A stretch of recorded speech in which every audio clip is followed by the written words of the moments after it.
Pernah nggak sih kepikiran kenapa donat itu berlubang di tengah? Apa karena biar lebih keren atau ada fungsi lain yang sebenarnya menarik? Dan ngomong-ngomong soal donat, makanan ini ternyata punya sejarah panjang yang lebih dari sekedar cemilan manis. Dari kue goreng Belanda sampai jadi simbol budaya pop, donat udah ngalamin banyak perubahan. Mari kita bahas sejarah seru donat. Sejak zaman dulu, orang-orang udah hobi bikin cemilan goreng manis dari Romawi, Yunani, sampai Timur Tengah. Konsep adonan yang digoreng itu bukan hal baru. Nah, di Belanda ada yang namanya oliekoeks atau kue minyak. Bentuknya bulat, digoreng pakai lemak babi, dan biasanya diisi buah atau kacang supaya bagian tengahnya matang sempurna. Bisa dibilang ini adalah cikal bakal donat modern. Pada abad ke-17, banyak orang Belanda pindah ke Amerika, terutama ke wilayah yang kini jadi New York. Mereka datang karena dorongan ekonomi dan peluang yang lebih baik, serta untuk mencari kebebasan beragama.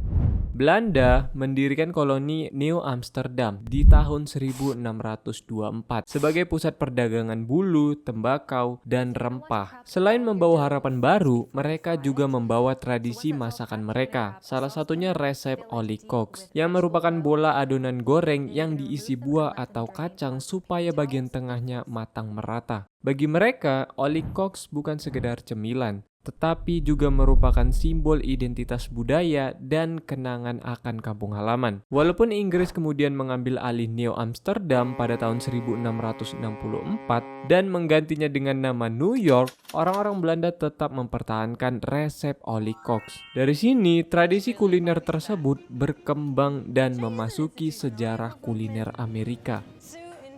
Awalnya, makanan ini disebut oliekoeks, yang berarti kue minyak dalam bahasa Belanda, karena dibawa oleh imigran Belanda ke Amerika. Istilah donat sendiri sudah digunakan sebelum tahun 1809, tetapi menjadi lebih dikenal setelah Washington Irving, seorang penulis dan sejarawan Amerika, menyebutnya dalam bukunya A History of New York tahun 1809. Dalam bukunya, ia menggambarkan kue goreng khas Belanda yang dinikmati para pemukim. Meski begitu, Irving bukan pencipta istilah tersebut. Catatan sejarah menunjukkan bahwa kata donut sudah ada sebelumnya, meskipun asal-usul pastinya tidak diketahui. Tapi kenapa disebut donut? Ada dua teori di sini. Nama ini terdiri dari dua kata. Dough atau adonan karena makanan ini memang dibuat dari adonan tepung yang digoreng. Sementara itu nut atau kacang kemungkinan besar berasal dari fakta bahwa beberapa resep awal oliekoeks memasukkan kacang atau buah kering di tengahnya. Isian ini tidak hanya menambah rasa tetapi juga membantu memastikan bagian dalamnya matang sempurna saat digoreng. Sementara itu teori bahwa namanya berasal dari bentuk yang menyerupai kacang kurang didukung oleh bukti sejarah. Seiring waktu, istilah donut mulai disingkat menjadi donat, sebuah ejaan yang sudah muncul sejak awal abad ke-20. Popularitas ejaan ini meningkat pesat selama Perang Dunia I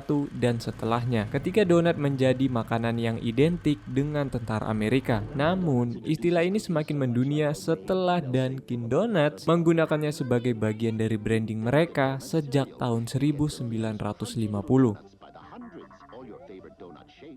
Dulu, oliekoeks punya tekstur lebih padat dan berat karena adonannya terdiri dari tepung, susu, telur, dan ragi, sering ditambah buah kering. Setelah digoreng, biasanya cukup ditaburi gula bubuk. Di Amerika, resep oliekoeks mulai dimodifikasi seiring industrialisasi di abad ke-20. Lemak babi yang dulu digunakan dalam penggorengan diganti dengan minyak nabati agar lebih praktis untuk produksi massal, menghasilkan donat yang lebih ringan dan empuk. Perubahan ini juga beriringan dengan popularitas donat berlubang yang membantu memastikan kematangannya lebih merata saat digoreng.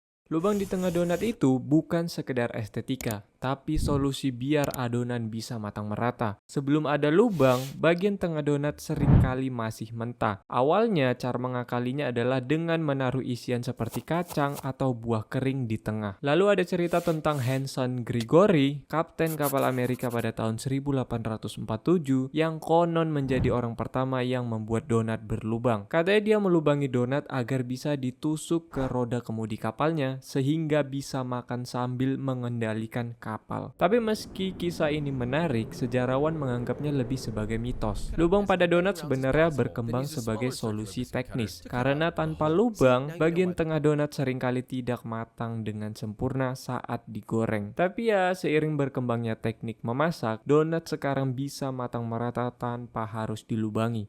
Donat nggak cuma soal makanan, tapi juga bagian dari budaya pop dan kebersamaan. Siapa yang nggak kenal donat pink bertabur sprinkles dari The Simpsons? Homer Simpson sukses bikin donat jadi simbol makanan manis yang adiktif.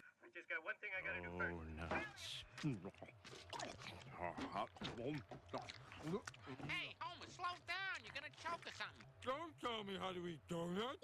Bahkan di dunia musik, donat sering muncul di video klip atau desain merchandise.